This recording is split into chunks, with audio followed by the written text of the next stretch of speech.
네, 오늘 하나님께서 우리에게 주신 말씀은 사무엘상의 말씀입니다. 네, 사무엘상 15장 34절에서 16장 13절까지의 말씀을 함께 교독하도록 하겠습니다. 제가 먼저 읽고 여러분이 읽고 교독하도록 하겠습니다. 이에 사무엘은 라마로 가고 사울은 사울 기브아 자기의 집으로 올라가니라.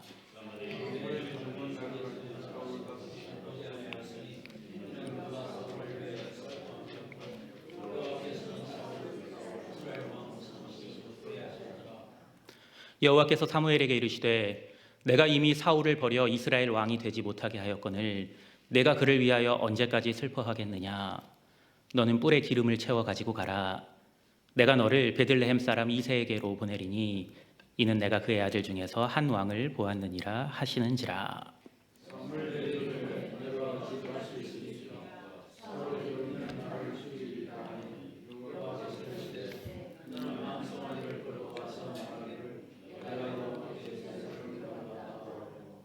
이새를 제사에 청하라. 내가 네게 행할 일을 가르치리니 내가 네게 알게 하는 자에게 나를 위하여 기름을 부을지니라.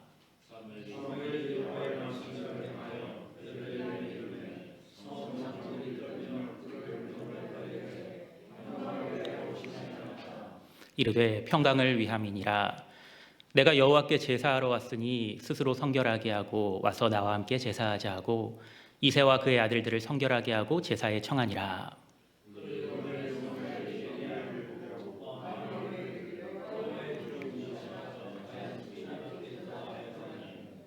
여호와께서 사무엘에게 이르시되 그의 용모와 키를 보지 말라. 내가 이미 그를 버렸노라. 내가 보는 것은 사람과 같지 아니하니 사람은 외모를 보거니와 나 여호와는 중심을 보느니라 하시더라.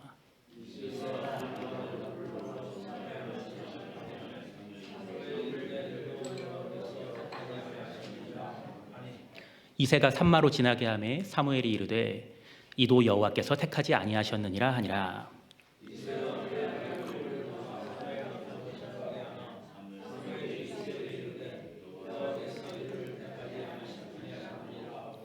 또 사무엘이 이새에게 이르되 내 아들들이 다 여기 있느냐. 이새가 이르되 아직 막내가 남았는데 그는 양을 지키나이다. 사무엘이 이새에게 이르되 사람을 보내어 그를 데려오라. 그가 여기 오기까지는 우리가 식사 자리에 앉지 아니하겠노라.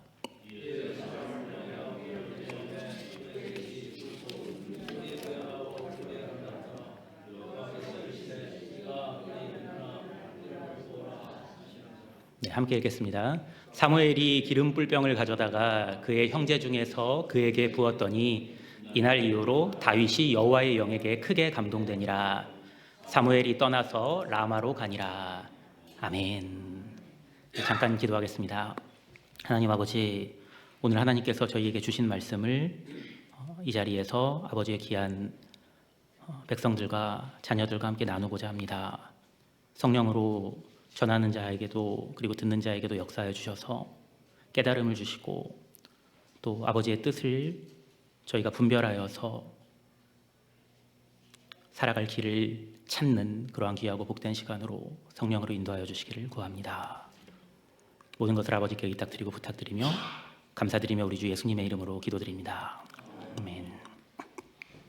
네, 성령 강림절 후 네 번째 주일에 이 자리에 우리 주 하나님께 예배하기 위해서 나오신 우리 사랑하는 새빛교회 가족 한 분 한 분을 우리 주 예수 그리스도의 이름으로 환영하고 축복합니다. 네, 우리 앞뒤 좌우로 좀 반갑게 좀 인사 좀 나눠보실까요? 참 잘 오셨습니다. 사랑하고 축복합니다. 함께 인사 나누시겠습니다.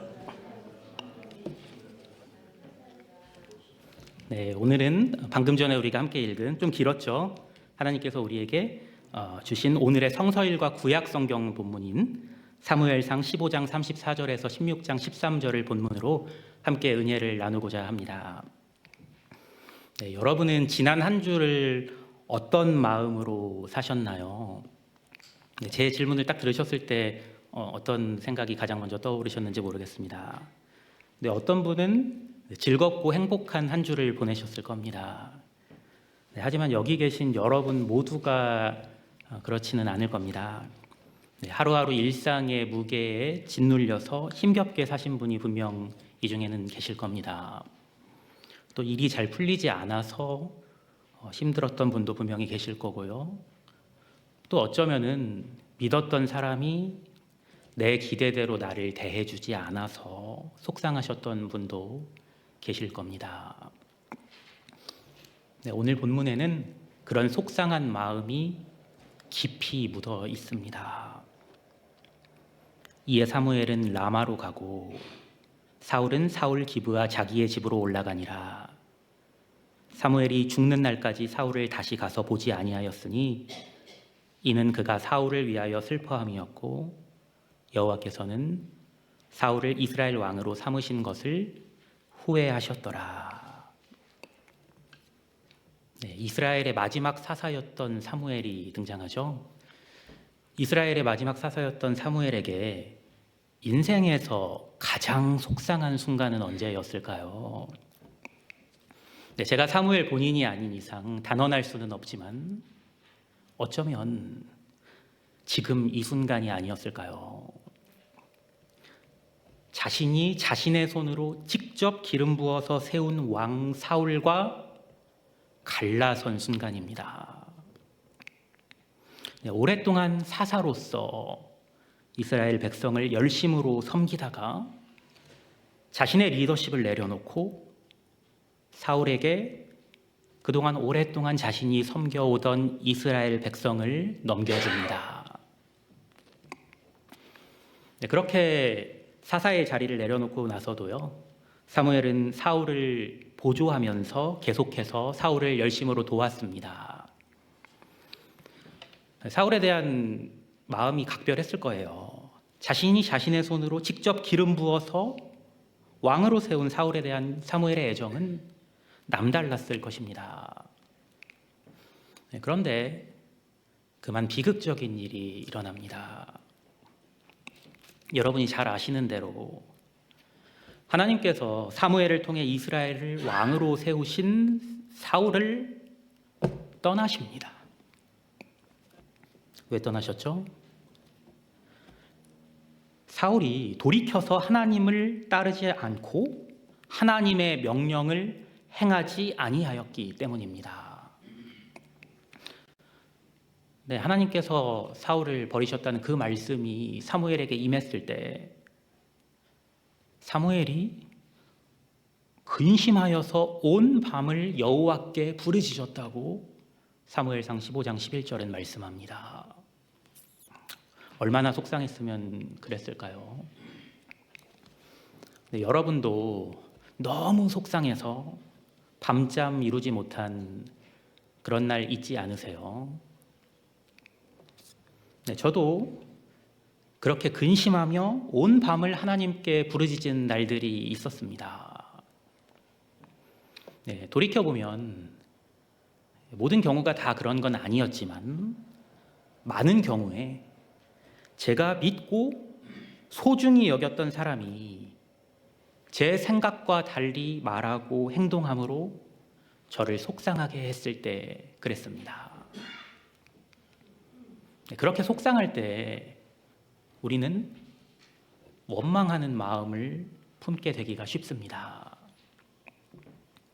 그런데 오늘 본문은 사무엘이 그렇게 속상했을 때 사울을 원망한 것이 아니라 그를 위하여 슬퍼했다고 말씀합니다.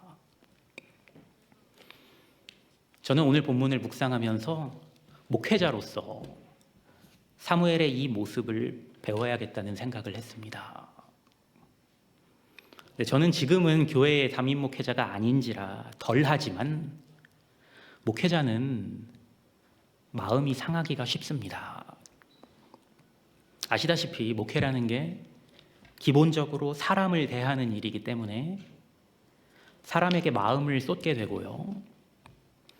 그렇게 마음 쏟은 대상이 내가 기대한 대로가 아니라, 심지어 내가 기대한 것과는 반대로 말하고 행동할 때에 그런 경우들이 필연적으로 자주 생깁니다. 대표적인 예가 그렇게 마음을 쏟은 교인분이 교회를 떠나실 때입니다. 마음이 정말 얼마나 속상한지 모릅니다. 처음엔 당황해요. 처음엔 당황했다가 그 후에는 원망의 마음이 들어오게 됩니다. 내가 이렇게 마음을 쏟았는데 어떻게 이럴 수가 있나. 이런 섭섭한 마음이 찾아옵니다. 그 다음에는 하나님, 제가 이렇게 했는데 어떻게 저로 이런 일을 겪게 하십니까? 이렇게 그 사람을 원망할 뿐만이 아니라 하나님을 원망하게 되기가 쉽습니다. 물론 이 속상함 안에는 기본적으로 그 사람을 사랑하는 마음이 전제되어 있습니다. 제 짧은 담임 목회 기간 동안에 속상했던 일들을 돌아봐도 제가 제게 맡겨진 교인분들을 사랑했기 때문에 속상했던 게 맞습니다. 그러나 제가 더 온전한 사랑을 제 마음에 품었다면 그렇게 속상한 일들을 겪었을 때마다 사무엘처럼 제 마음에도 사람을 향한 원망보다는 그를 위한 슬픔이 보다 더 크게 자리 잡게 되지 않았을까 하는 생각을 하게 됩니다.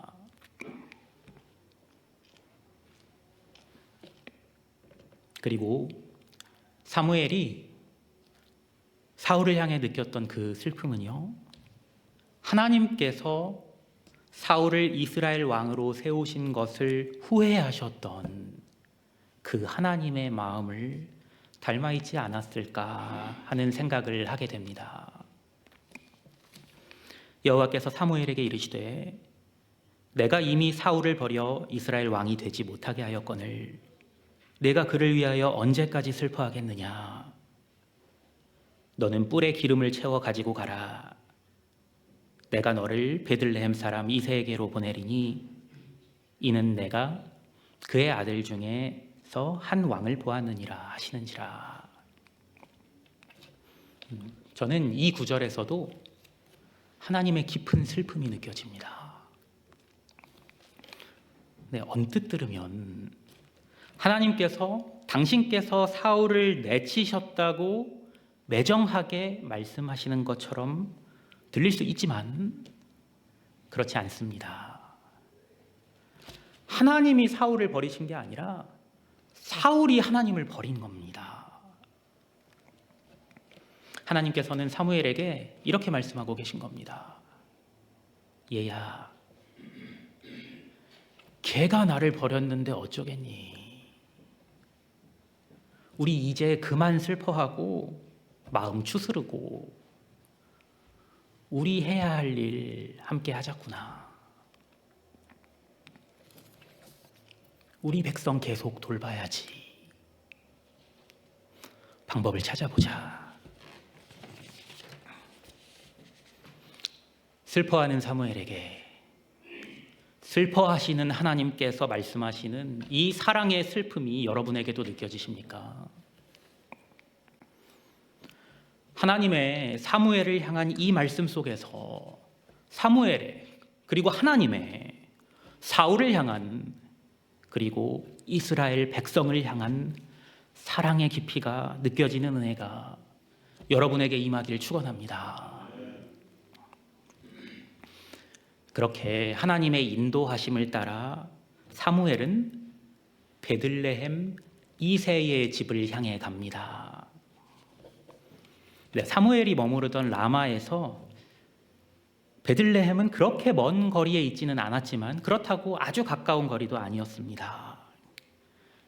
변방 작은 마을 베들레헴에 사는 이새의 집이 라마에 있던 사무엘의 눈에 들어오지는 않았을 겁니다. 그러나 중요한 것은 하나님의 눈은 달랐습니다. 하나님은 라마에 있던 사무엘도 기브아에 있던 사울도 보고 계셨지만 동시에 베들레헴에 있던 이새의 집안도 들여다보고 계셨습니다.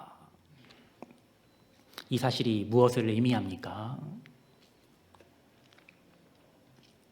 하나님께서는 저와 여러분의 하루하루도 속속들이 들여다보고 계십니다.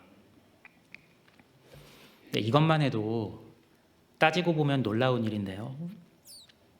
더 놀랍고 중요한 사실이 있습니다. 네, 하나님께서는 그렇게 우리의 하루하루를 들여다보실 때 우리의 어떤 모습을 보시냐면요.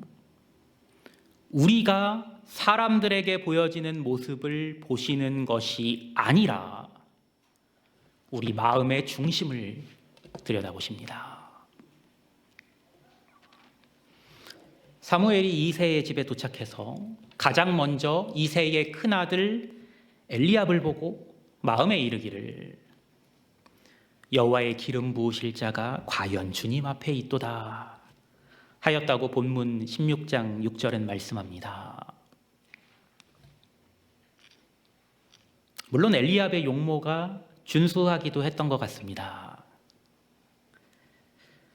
하지만 그게 다는 아니었을 겁니다. 이 사람 참 괜찮네.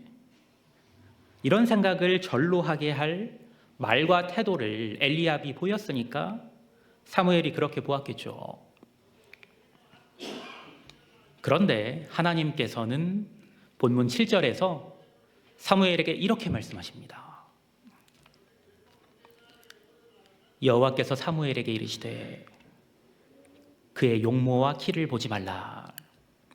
내가 이미 그를 버렸노라. 내가 보는 것은 사람과 같지 아니하니 사람은 외모를 보거니와 나 여호와는 중심을 보느니라 하시더라. 이 말씀이 저와 여러분의 마음에 큰 반향을 일으켜야 합니다. 우리가 마음에 몇 번을 새겨도 부족할 중요한 말씀이니까요. 하나님은 참으로 우리의 마음의 중심을 보십니다. 이 사람 참 괜찮아. 이 집사님, 이 권사님, 이 장로님 참 괜찮아. 이 목사님 참 괜찮아. 이런 말 듣는 거는 어쩌면 우리가 조금 계산적이 되고 약삭빨라지면 할 수 있는 일입니다. 심지어 사무엘과 같은 경험 많은 사사 앞에서도 그럴 수가 있습니다. 그러나 하나님 앞에서는 안 됩니다. 하나님은 중심을 보십니다. 그리고 그 하나님께서 저와 여러분의 하루하루를 우리의 마음의 중심까지 들여다보고 계십니다.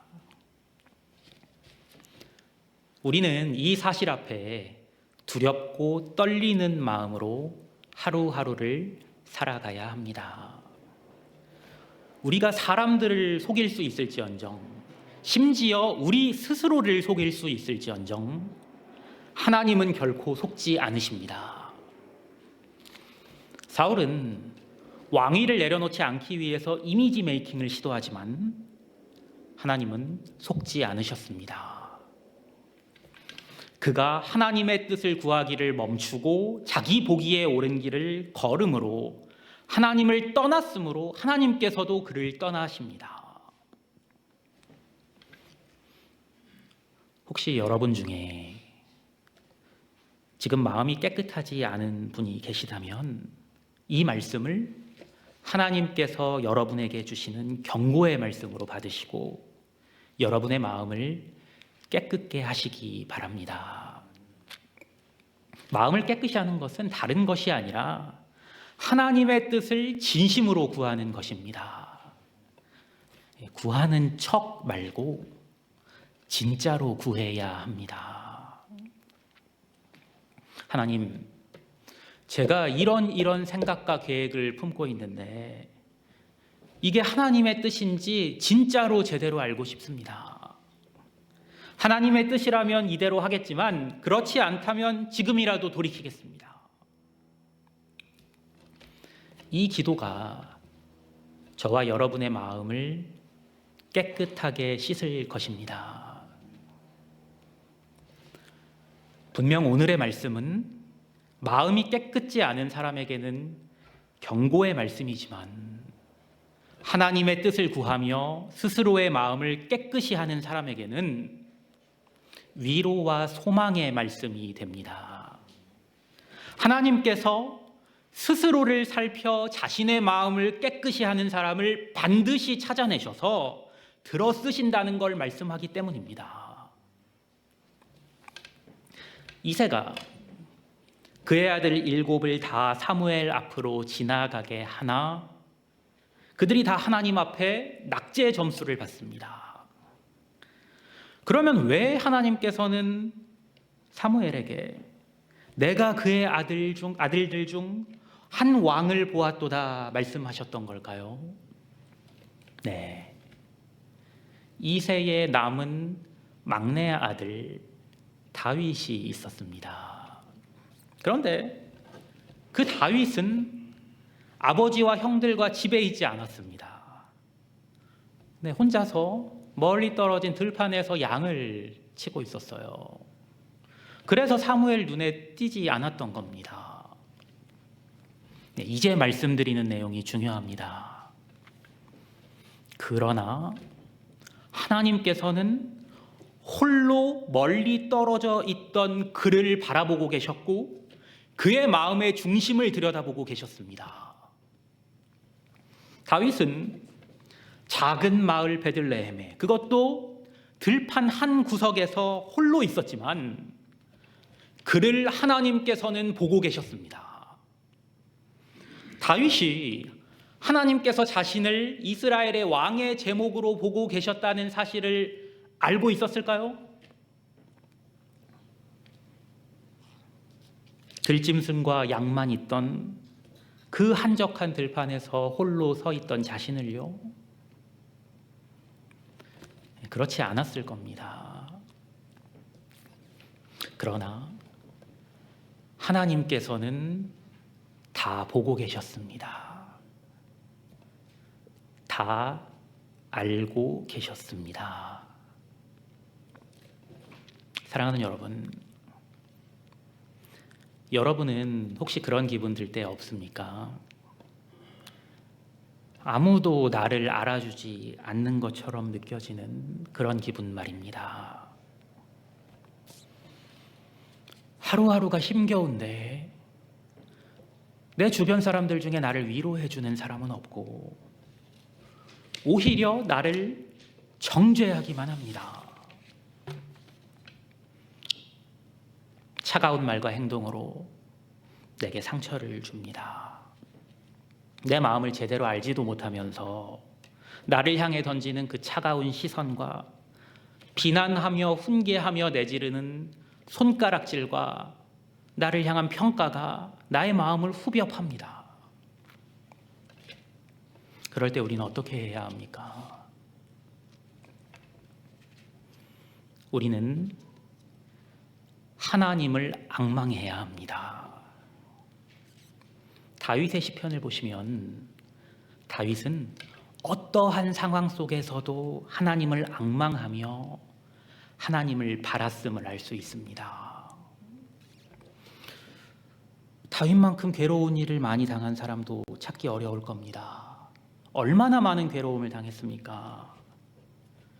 네, 왕에게 미운 털이 박혀서 도망 다녔으니까 말 다 했죠. 얼마나 많은 오해, 시기, 질투, 미움을 받았으며 또 얼마나 많은 손가락질 그리고 중상모략을 당했습니까? 무엇이 다윗으로 하여금 그러한 상황 속에서도 낭망하지 않고 끝까지 하나님을 앙망하게 했을까요? 그것은 아마도 아무도 나를 몰라준다는 생각에 울적한 마음으로 혼자서 들판 한 구석에 나가 외로이 양을 지키고 있었던 자신을 찾아내셔서 그런 자신에게 기름을 부으신 하나님을 경험했기 때문 아니었을까요? 이에 사람을 보내어 그를 데려오매 그의 빛이 붉고 눈이 빼어나고 얼굴이 아름답더라. 여호와께서 이르시되 이가 그니 일어나 기름을 부으라 하시는지라. 사무엘이 기름 뿔병을 가져다가 그의 형제 중에서 그에게 부었더니 이날 이후로 다윗이 여호와의 영에게 크게 감동되니라. 사무엘이 떠나서 라마로 가니라.